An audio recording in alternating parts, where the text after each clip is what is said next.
മാനസമൈനെ വരൂ മധുരം നുള്ളി തരൂ അരുമ പൂവാടിയിൽ. മതിടാ പരീക്കുട്ടി, ഞാൻ പാടും. പാടി പാടി നെഞ്ചു പൊട്ടിച്ചാകും. പെണ്ണ് പറ്റിക്കാത്ത ഏതെങ്കിലും കാമുകന്മാർ ഈ ലോകത്തുണ്ടോ? ഉണ്ടെങ്കിൽ പറ. നിനക്കറിയോ, എന്റെ അമ്മുവിന്റെ അച്ഛൻ പറഞ്ഞു പെട്ടി നിറയെ കാശുള്ളവരെ അമ്മുവിനെ കെട്ടിച്ചു തരുമെന്ന്. ആ വാശിക്ക് ഒരു വലിയ പെട്ടിയും പണിയായതെടുത്തോണ്ട് നാട് വിട്ടവനാ ഞാൻ. കാശുണ്ടാക്കാൻ ഈ പഞ്ചാബികള് താടിയും മുടിയും നീട്ടി വളർത്തുന്നത് കണ്ടിട്ടാ ബാർബർ പണിക്ക് ഇങ്ങോട്ട് വണ്ടി കയറി. ഇവിടെ വന്നപ്പോഴാ മനസ്സിലായത് ജന്മം ചെയ്ത ഇവന്മാര് താടിയും മുടിയും വടിക്കില്ലാന്ന്. പട്ടിണിയും പരുവട്ടായി തിരിച്ച് നാട്ടിൽ ചെന്നപ്പോ ആ ഗ്യാപ്പിൽ അമ്മ വേറൊരുത്തനെ കെട്ടി. അങ്ങനെ അമ്മുവുമായിട്ടുള്ള ജീവിതം പൊട്ടി. ഇവിടെ ഇപ്പൊ പൊട്ടിയ ടയർ ഒട്ടിച്ച് കഴിയുന്നു. പഞ്ചറകട നീ എന്തിനാ തലൂത്തിയിരിക്കുന്ന? അവിടെ ഇരിക്കേ. എപ്പോഴും വീഴാറില്ല. ഇതൊക്കെ സർവ്വസാധാരണമാണ്. നീ മിണ്ടരുത്. നീ മിണ്ടാറാവുമ്പോ ഞാൻ പറയും. ഓക്കെ? ഇവനുണ്ടല്ലോ ഈ കാർത്തികേയൻ, 6 കൊല്ലം മുമ്പ് നാട്ടിലെന്തോ കിടുമണി ഒപ്പിച്ച് ഇവിടെ വന്നതാ. കൊടീശ്വരൻ. അരിപ്പ പോലത്തെ ഒരു ജട്ടിയും ഒരു പിഞ്ഞിയ കൈലി. അതായിരുന്നു പുള്ളിക്കാരന്റെ അന്നത്തെ സമ്പാദ്യം. അന്നത്തെ അരിപ്പയുടെ അവസ്ഥ കണ്ട് ഈ എരപ്പയെ മല്ലു സിംഗ് കൂടെ നിർത്തിയതാ. പപ്പനെ പോലെ തന്നെ മല്ലുവിന്റെ വലങ്കയായിരുന്നു ഇവനും. എന്നിട്ട് ഈ തെണ്ടി കാണിച്ചത് എന്താന്നറിയോ? മല്ലുവിന്റെ മൂത്ത പെങ്ങളെ കേറി അങ്ങ് പ്രണയിച്ചു. മല്ലുവിനെ സ്പോട്ടി ചവിട്ടി എടുത്ത് വെളിയിൽ കളഞ്ഞു. മോനെ എന്നെ നോക്കി, ഞാൻ നല്ല ഗ്ലാമർ അല്ലേടാ? എനിക്ക് എന്താടാ ഒരു കുറവ്? അന്ന് ഇച്ചിരി കറുത്തായിരുന്നു. അതൊരു തെറ്റാണോ? ആ ഒറ്റ കാരണം കൊണ്ട് ആ മല്ലുത്തണ്ടി അവന്റെ വെളുത്ത പെങ്ങളെ എനിക്ക് തരാണ്ടിരുന്നത്. മോനെ നീ കേക്കണം, ആ മല്ലു പബ്ലിക്കായിട്ട് പറഞ്ഞാടാ അവന്റെ പെങ്ങളെ വെളുത്ത ഒരാൾക്ക് മാത്രമേ കൊടുക്കൂന്ന്. നിനക്കറിയോ? അതുകൊണ്ട് 1 കിലോ ഫെയർ ആൻഡ് ലവ്ലി ഞാൻ ഒരു ദിവസം തേക്കണം. കുറച്ചൊക്കെ തിന്നുകയും ചെയ്യും. എനിക്കിപ്പോ സൂര്യനെ പേടിയാടാ. അതുകൊണ്ട് മാത്രാ ഞാൻ ഈ സാധനം ചുമന്നുകൊണ്ട് നടക്കണം.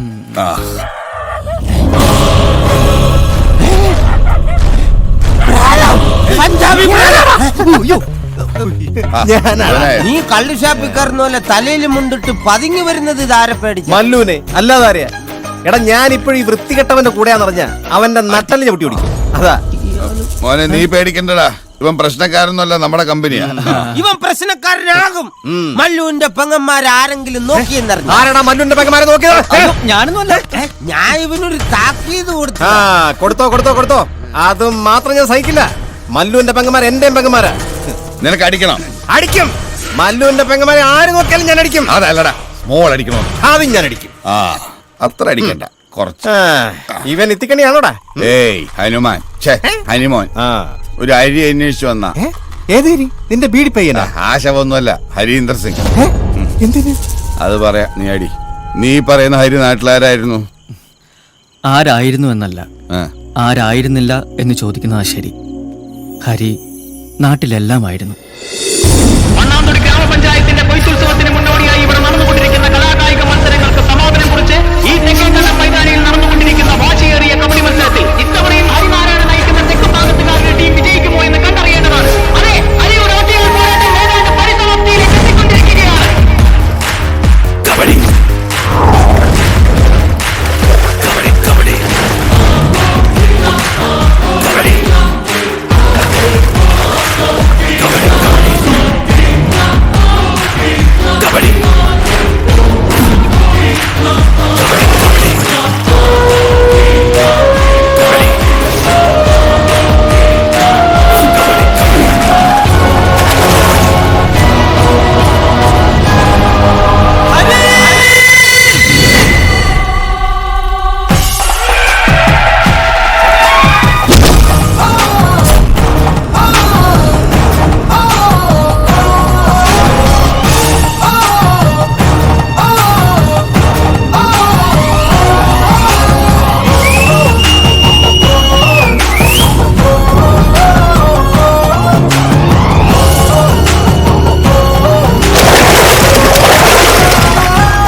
എങ്ങനെയുണ്ട് കണ്ടക്കുര കാര്യങ്ങള് ഉഷാറല്ലേ? അത് പിന്നെ പറയാനുണ്ട വല്യമ്പ്ര. വല്യമ്പാട്ട കൊയ്ത്ത് എന്നാ മോശമായിട്ടുള്ളേ. ആ കൊച്ചമ്പ്രാൻ എത്തിയില്ലല്ലോ. അവൻ ഇപ്പൊ വരാനോ? നെല്ല് മുഴുങ്ങി കുത്തി അരിയാക്കി അടുപ്പത്ത് ചോറ് തിളയ്ക്കുമ്പോ വരും ഞെളിഞ്ഞിരുന്ന് ഉണ്ണാൻ. അതാവുമ്പോ മേലനങ്ങണ്ടല്ലോ. ഈ വല്യമ്പ്രാനും കൊച്ചമ്പ്രാനും ചേരൂലല്ല, കീരും പാമ്പും പോലെയാണ്. എന്താണേലും കൊച്ചമ്പ്ര ഉണ്ടെങ്കിലേ കൊയ്ത്തൊന്ന് കൊഴുക്കുള്ളൂ. ഇനിയിപ്പോ സമയം തെറ്റിക്കണ്ട, നമുക്കൊക്കെ തുടങ്ങാം.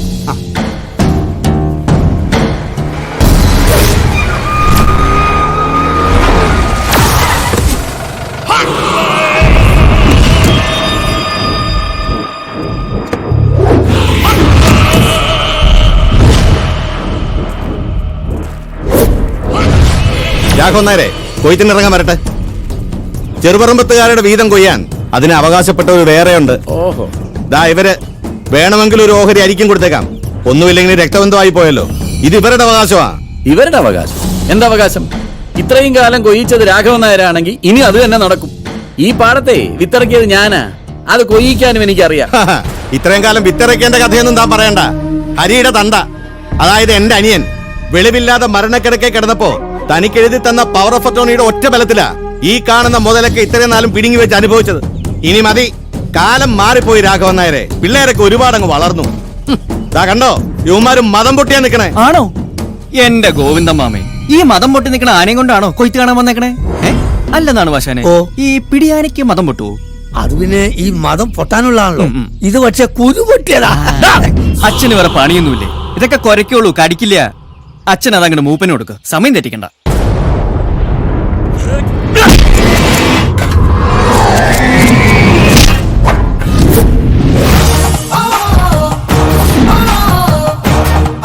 മോനെ ഹരി, നിനക്ക് അവകാശപ്പെട്ട മുതല അയാൾ വെട്ടിപ്പിടിച്ച് വെച്ചിരിക്കുന്നത്. അത് ചോദിക്കാനാ നിന്റെ ഈ കൂടപ്പിറപ്പുകൾ വന്നിരിക്കുന്നത്.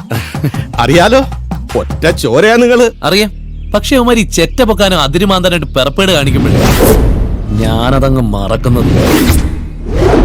ഇനിയെങ്കിലും ഇവന്മാർക്ക് നല്ല ബുദ്ധി പറഞ്ഞു കൊടുക്ക്, അല്ലെങ്കിൽ ചത്ത് കഴിയുമ്പോഴേ വായ്ക്കരിയുടെ ആളില്ലാണ്ട് വരും. ആട്ടും തുപ്പും കൊണ്ടൊരു പട്ടിയെ പോലെ നീ ഇയാളെ കാൽ ചവിട്ടി കിടന്നോ, ഒരു ദിവസം നിന്നെ ഇയാളെ ചവിട്ടി പുറത്താക്കും. നോക്കിക്കോ. മനസ്സേകാഗ്രമായിരിക്കണം, എങ്കിലേ നീക്കങ്ങൾ ഗണിക്കാൻ പറ്റൂ. കളിയിലായാലും ജീവിതത്തിലായാലും. നിന്റെയൊക്കെ ചോരത്തിളപ്പുള്ള പ്രായത്തില് ഞാൻ വെട്ടിപ്പിടിച്ചതാ ഈ കാണുന്നതൊക്കെ.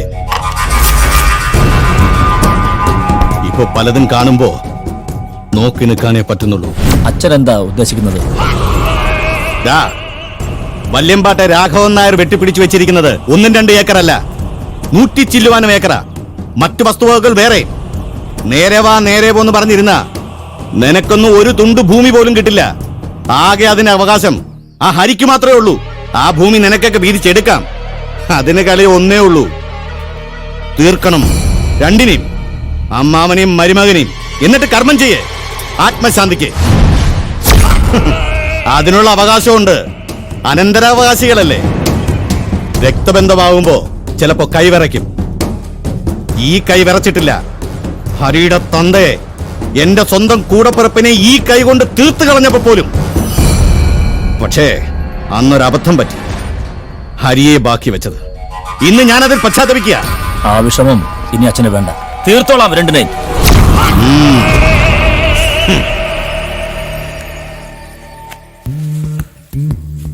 മോനെ, 1/2 കിലോ പഞ്ചസാര എടുത്തോ.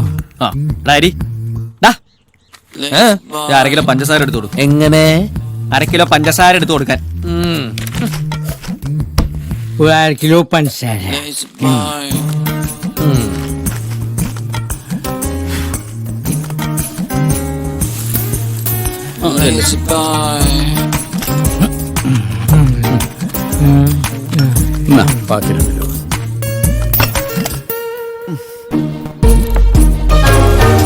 അതെ, 1.5 കിലോ ഉണ്ട്. 1/2 കിലോയുടെ കാശ് എനിക്ക് തന്നാ മതി. വാസുവേട്ടൻ 1/2 കിലോ പഞ്ചസാര പറ്റ്. ഇവനെന്താ പതിവില്ലാതെ ഇവിടെ കിടന്ന് കറങ്ങണേ? ഹരിക്ക് കുറച്ച് കാശ്. ആഹാ, എന്തിനാണാവോ?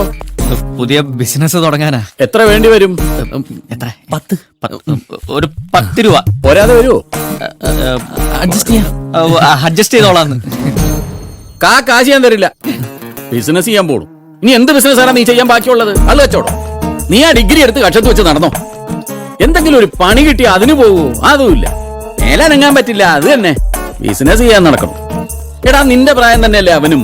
നീ അവനെ കണ്ടു പഠിക്ക്. 10 ക്ലാസ്സേ പഠിച്ചിട്ടുള്ളൂങ്കിലും നന്നായിട്ട് പൊതി കെട്ടാനെങ്കിലും അറിയാം. നിനക്കോ? നിന്നെയൊക്കെ ഡിഗ്രി വരെ പഠിപ്പിച്ചതാടാ ഞാൻ ചെയ്ത തെറ്റ്. മനുഷ്യനെ മെനക്കെടുത്താൻ നടക്കണം. എന്നെ കൊണ്ടൊന്നും പറയിക്കണ്ട. ഞാൻ ആ വില്ലേജ് ഓഫീസ് വരെ ഒന്ന് പോയിട്ട് വരാം. നീ ഇവിടുത്തെ കാര്യങ്ങളൊക്കെ ഒന്ന് നോക്കിക്കൊള്ളാം കേട്ടോ. ശരി. ആ പിന്നെ ഇവന്റെ മേലെ ഒരു കണ്ണ് വേണേ. ബിസിനസ്സുകാരൻ. എടാ നിന്റെ തന്തയ്ക്ക് പ്രാന്താണ്. കാക്കാശിന് വിവരം ഉണ്ടോ അങ്ങേർക്ക്? പോയി കഴിയുമ്പോ മൊത്തം ഡയലോഗാ. നീ ഇത് കൊണ്ടോട്ടോ മറച്ചു വെക്കാൻ. നിന്റെ തന്തയോട് മര്യാദയ്ക്ക് കാശ് വെച്ചാൽ തരില്ലല്ലോ. അപ്പൊ ഇതേ ഉള്ളു മാർഗം. എനിക്കും വേണ്ട ചെലവിന് കാശ്. അച്ഛൻ പിടിക്കൂട്ടോ. വേണ്ടേ, ഞാൻ തന്നെ പിടിച്ചോളാം.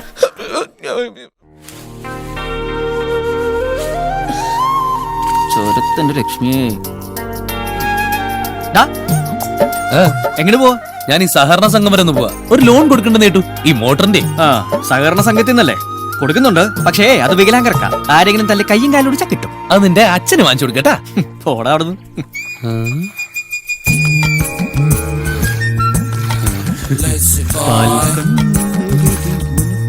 അനിക്കൂടാ ഒന്ന് മാറിയടാ. ഞാൻ കറക്കാം. എങ്ങനെ? കണ്ടപ്പോ ഒരു കൊതി. എന്ത്? മുലക്കി പിടിച്ച് നിന്റെ അത്രയും പരിചയമില്ല. ഞാനൊന്ന് നോക്കട്ടാ. മാറും ഗോമാതാവേ. പതുക്കെ പശുവാട്ടോ. അയ്യോ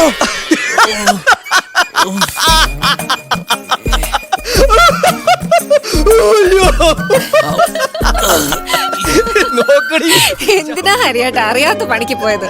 കറന്നു വെച്ച പാലും പോയി. ഇനി അച്ഛൻ്റെ കയ്യിൽ നിന്ന് നല്ലത് കിട്ടും, നോക്കിക്കോ. ആർക്കായാലും ഒരു മോഹം ഉണ്ടാവില്ലേടി? എന്ത്? എന്തിന്?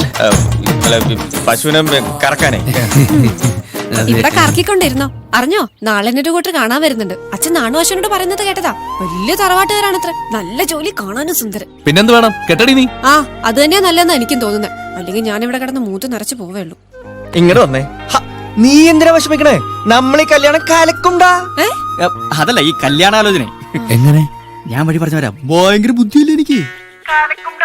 നല്ല വീട്, വെറുതെ ആലോചന മുടക്കണോടാ. എങ്ങനെ? വെള്ളയുടുപ്പും കണ്ണാടി, കണ്ടിട്ടൊരു മാഷിന്റെ ലുക്കുണ്ട്. ആരാ? മനസ്സിലായില്ല. ഞങ്ങൾക്കും. നിങ്ങൾക്കാരെയാ കാണേണ്ടത്? തുടങ്ങിക്കോ. ഈ ഗംഗാധര മാഷ്. അത് ഞാൻ തന്നെയാ. വരൂ, ഇങ്ങോട്ടിരിക്കാം. വരൂ, ഇങ്ങോട്ടിരിക്കാന്ന്. ഐശ്വര്യായിട്ട് മുടക്കിട്ട് വരാം. മാഷോടെ ഇരുന്നോളൂ. ഇരുന്നോളൂ. ഹൈ, ഇരുന്നോളൂ. ഈ റിട്ടയറായ ഗംഗാധര മാഷ് തന്നെ അല്ലേ? അതെ. വേണുവിന്റെ അച്ഛൻ? അതെ. ഭാര്യ ഇപ്പോഴും ഗോമതമ്മ തന്നെ അല്ലേ? അതെയല്ലോ. നിങ്ങൾക്ക് എന്താ കുട്ടികളെ വേണ്ടത്? വീടും ആളും മാറിപ്പോയില്ലെന്ന് ഉറപ്പുവരുത്താനാ. വന്ന കാര്യം പറഞ്ഞില്ല. വന്ന കാര്യം പറഞ്ഞില്ല. പറഞ്ഞോളൂ. പറഞ്ഞോളൂ. ചളാക്കല്ലേ, കാര്യം പറ. ഞാൻ വിനു, ഇത് സുഖു. അങ്ങ് മണ്ണാന്തൊടിയിലെ വീടേ. ഗംഗാധര മാഷ് വിചാരിച്ചാൽ 2 ആത്മഹത്യ ഒഴിവാക്കാം. മനസ്സിലായില്ല. മനസ്സിലായില്ലെന്ന്. ഞാൻ സുഖു, അങ്ങ് മണ്ണാന്തൊടിയിലെ വീടേ. അത് പറഞ്ഞല്ലോ. അത് പറഞ്ഞല്ലോ. മാഷിന്റെ മോൻ കല്യാണം കഴിക്കാൻ പോണ അശ്വതിയുമായി ഞാൻ അഗാധമായ പ്രണയത്തിലാണ്. എന്തും സംഭവിക്കാം. ദുർബലനാണ് മാഷേ, എന്തും ചെയ്തു പോകും. അരുത് കുട്ടി, അവിവേകം കാണിക്കരുത്. എന്തിനും ഒരു പരിഹാരം ഉണ്ടാകുമല്ലോ. ആലോചനയുമായി ചെന്നു എന്നുള്ളത് ശരിയാ, പക്ഷെ ഒന്നും തീരുമാനിച്ചിട്ടില്ല. തീരുമാനിക്കരുത്, അപേക്ഷയാണ്. അപേക്ഷയാണ് മാഷേ, അപേക്ഷയാണ്. എന്നാ പിന്നെ ഞങ്ങളങ്ങോട്ട് വാടാ. ശരി സുഖു. ഞാൻ അപ്പോഴേ പറഞ്ഞല്ലേ, എനിക്ക് ഭയങ്കര ബുദ്ധിയാണ്. ഇനി ഇതേപോലെ ബുദ്ധി വേണ്ട കാര്യങ്ങൾ നീ എന്നോട് ചോദിച്ചിട്ട് ചെയ്താൽ മതി. ഒന്നുകളായി ഞാൻ. സ്വന്തം പെങ്ങടെ കല്യാണം മുടക്കാൻ പോയേക്കണു. പെങ്ങളെ കെട്ടാൻ എന്ത് യോഗ്യതാടാ ഇവനുള്ളത്? നിന്റെ കൂടെ കളിച്ചു വളർന്നതോ? ആർക്ക് കൊടുത്താലും വേലയും കൂലിയില്ലാത്ത നിന്നെ പോലൊരുത്തിന് തരില്ല ഞാൻ എന്റെ മോളെ. പള്ളിമുറ്റത്ത് തോർത്ത് വിരിച്ചിരിക്കുന്ന തെണ്ടിക്കൊണ്ടല്ലോടാ പറയാനൊരു പണി. നിനക്കെന്താ ഉള്ളത്? എന്താടാ നിന്റെ നാവ് ഇറങ്ങിപ്പോയോ? നിനക്കിനി വല്ല പൂതി മനസ്സിൽ കയറിയിട്ടുണ്ടോടി? ഉണ്ടെങ്കിൽ അങ്ങ് മറന്നേക്കണം. അതാ എല്ലാവർക്കും നല്ലത്. ഇനി ഇവന്റെ കൂട്ടും കൂടി ഇതുപോലെ വല്ല പോക്കരുത്തരത്തിനും പോയിന്ന് ഞാൻ അറിഞ്ഞ പേട്ടി നുറുക്കിക്കളയും ഞാൻ. അവനൊന്നും പറയണ്ട, എല്ലാത്തിനും കാരണം ഞാൻ നിർബന്ധിച്ചിട്ടാവും വന്നത്. എന്തിനാണാവോ? ഇവക്ക് വേറെ കല്യാണാലോചന എന്ന് കേട്ടപ്പോ വിളിച്ചിറക്കിക്കൊണ്ട് പോവാനാ ആദ്യം തോന്നിയത്. പിന്നെ എന്താ വേണ്ടാന്ന് വെച്ചത്? വിളിച്ചിറക്കിക്കൊണ്ട് പോവായിരുന്നില്ലേ? നീ പോയില്ല, നിനക്കറിയാം. പോയ പട്ടിണി കിടന്ന് ചാവൂന്ന്. എടാ, ആദ്യം ആണുങ്ങളെ പോലെ സ്വന്തം കാലിൽ നിൽക്കാനുള്ള ത്രാണി ഉണ്ടാക്കി, എന്നിട്ട് വന്ന് പെണ്ണ് ചോദിക്കും. അപ്പൊ ആലോചിക്കാം കല്യാണക്കാര്യം.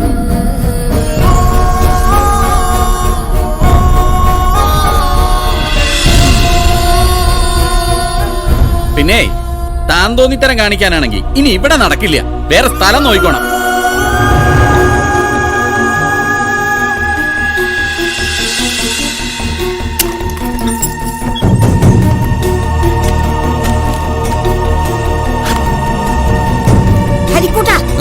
എന്താ ഈ കാട്ടണത്? കുറച്ച് കാശ് വേണം. ഒരു ജോലി കിട്ടുന്നവരെ പട്ടിണി അടക്കാൻ പറ്റില്ല. ഹരി, നീ എങ്ങനെ പോണില്ല. തടയണ്ട, ഞാൻ തീരുമാനിച്ചു. നീ പേടിക്കണ്ട, ഞാൻ തിരിച്ചു വരും. നിന്റെ അച്ഛൻ പറഞ്ഞ യോഗ്യതകൾ നേടി കഴിയുമ്പോ അമ്മാവനോട് പറഞ്ഞേക്ക് ഈ പൈസക്ക് കണക്ക് വെച്ചോളാം. പലിശ സഹിതം തിരിച്ചു കൊടുത്തോളാം. എന്നാലും അത്രയും പറയണ്ടായിരുന്നു. ഒന്നുമില്ലേലും അച്ഛനും അമ്മയും ഇല്ലാത്ത കുട്ടിയല്ലേ. എല്ലാം പറഞ്ഞതുപോലെ ഒരു തെളിവ് അവശേഷിപ്പിക്കരുത്. ഇന്ന് തന്നെ തീർക്കണം നായിന്റെ മോനെ. എന്നാ ശരി. നാണു, താൻ വെളുപ്പിന് എഴുന്നേറ്റ് പോര്. വെള്ളം തിരിക്കാൻ അനി വന്നോളൂ. വേണ്ട, ഞാൻ ചെയ്തോളാം. നാളെ കടയിൽ പോകാനുള്ളതല്ലേ അനിക്കുട്ടന്. 100 ആയുസ അനിക്കുട്ടന്. എന്താടാ, എന്തു പറ്റി? ഹരി പോയി. ഓവ് എങ്ങിട്ട് അറിയില്ല, ഇനി വരില്ല. എന്തിനാണ് അച്ഛ എല്ലാരും ഇങ്ങനെ വേദനിപ്പിക്കണേ? അതുകൊണ്ട് എന്ത് സുഖം അച്ഛനെ കിട്ടണേ? ഇനി ഇതെല്ലാം വെട്ടിപ്പിടിച്ച് സ്വന്തം മക്കൾക്ക് തരാനാണ് മോഹമെങ്കിൽ അച്ഛനെ തെറ്റി. ഹരിക്ക് അവകാശപ്പെട്ട ഒരു പിടി മണ്ണ് പോലും ഞങ്ങൾക്ക് വേണ്ട. നീയും അച്ഛൻ അങ്ങനെയാണോ മനസ്സിലാക്കിയിരിക്കുന്നത്? നിന്റെ അച്ഛൻ ആരെയും ചതിച്ചിട്ടില്ല. ഗോവിന്ദൻകുട്ടി പറയുന്നത് പോലെ എന്റെ കയ്യിൽ ഒരു പവർ ഓഫ് അറ്റോർണി ഇല്ല. ഈ കാണുന്നതെല്ലാം ഹരിയുടെയാണ്. ഞാൻ വെറും കാവൽപ്പട്ടി. അവൻ നന്നാവാൻ വേണ്ടി മാത്രമേ ഞാൻ ഓരോന്നും പറഞ്ഞിട്ടുള്ളൂ. ഈ കാണുന്നതൊക്കെ അവന്റെ അച്ഛൻ കഷ്ടപ്പെട്ടുണ്ടാക്കിയതാ. അതൊന്നും അന്യാധീനപ്പെട്ടു പോകരുത് എന്ന് മാത്രമേ ഞാൻ ആഗ്രഹിച്ചിട്ടുള്ളൂ. പിന്നെ അച്ചു, അവള് ഹരിക്കുള്ളതാ. അത് ഹരിയുടെ അച്ഛൻ മരിക്കുന്നതിന് മുമ്പേ ഞാൻ കൊടുത്ത വാക്കാ. മണ്ണ് വിറ്റ് എത്ര നാൾ ജീവിക്കാൻ പറ്റും? അവനൊരു ജോലി വേണം, സ്വന്തം കാലിൽ നിൽക്കാൻ പറ്റണം. അത്രേ ഞാൻ ആഗ്രഹിച്ചിട്ടുള്ളൂ. അവനിൽ ആ വാശി ഉണ്ടാക്കാനാ ഞാൻ ഓരോന്ന് പറയുന്നത്. നീ വിഷമിക്കണ്ടടാ, അവൻ എവിടെ പോവാനാ? ഞാൻ വിളിച്ച അവൻ വരും. നീയും അവനും എനിക്കും ഒരുപോലെയല്ലേ? വീട്ടിലേക്ക് ചെല്ല. അവിടെ അമ്മ അച്ചു ഒറ്റയ്ക്കാ, അവര് പേടിക്കും. പൊയ്ക്കും, ഞാൻ ഹരിയെ വിളിച്ചുകൊണ്ട് വരും. പൊയ്ക്കും.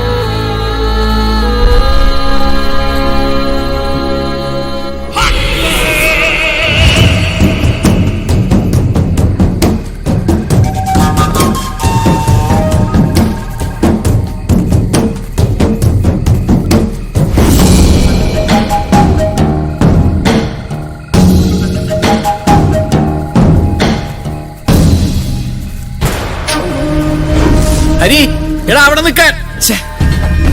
നിന്നോട് അവിടെ നിൽക്കാനാ പറഞ്ഞത്. എടാ അവിടെ നിൽക്കാൻ. ഹരി, എടാ എടാ നിന്നോട് അവിടെ നിൽക്കാനല്ലേ പറഞ്ഞത്. എടാ വേണ്ട, പറഞ്ഞ അനുസരിക്കില്ലേ നീ? എടാ ഞാൻ പറയുന്നത് കേൾക്കാൻ. ഇനി ഇതേപോലെ ഒരു അവസരം കിട്ടില്ല. ഒരുമിച്ച് തീർത്ത് കളയണം രണ്ടിനെയും.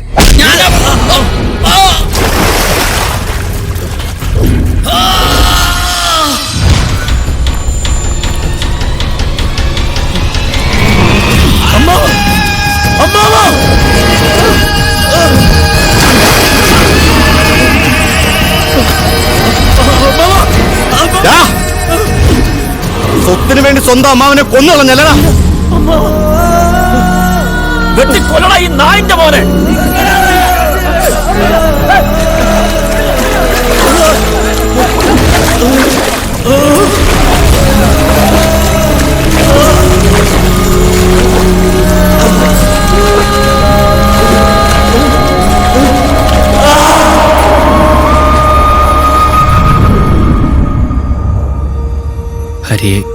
പിന്നെ ഞങ്ങൾ ആരും കണ്ടിട്ടില്ല.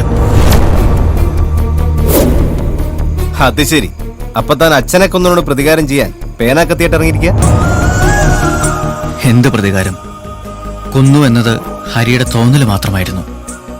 ഞങ്ങളുടെ എല്ലാം ജീവിതം ഇരട്ടിലാക്കിയ ഹരിയുടെ മാത്രം വിശ്വാസം. സത്യം ഞങ്ങൾക്ക് ബോധ്യപ്പെടുത്തി തരാൻ തൃക്കണ്ണ് തുറന്നത് ഈശ്വരൻ തന്നെയാണ്.